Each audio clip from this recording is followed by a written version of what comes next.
Zázračná bylina. Počuli ste už o ašvagande. Verte mi, toto je niečo, čo vám zmení život.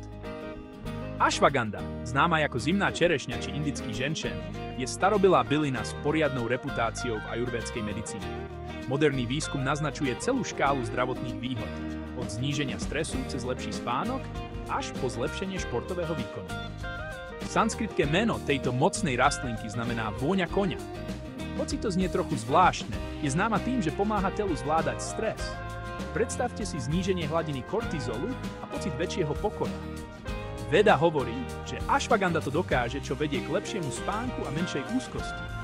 Taktiež bojuje proti rakovine. Štúdie naznačujú, že ašvaganda môže zlepšiť váš výkon zvýšením sily a spotreby kyslíka počas tréningu. Áno, mohla by vám pomôcť zvládnuť aj tie najnáročnejšie kardiotréningy. A ako by toho nebolo dosť, táto bylina môže dokonca zmierniť príznaky duševných porúch, ako je depresia. Niektoré výskumy ukazujú, že pomáha znižovať aj markery zápalu. Tak čo, ste pripravení pridať do svojho života trochu ašvagandy? Spravte si čaj každý večer. Vaše telo sa vám možno poďakuje.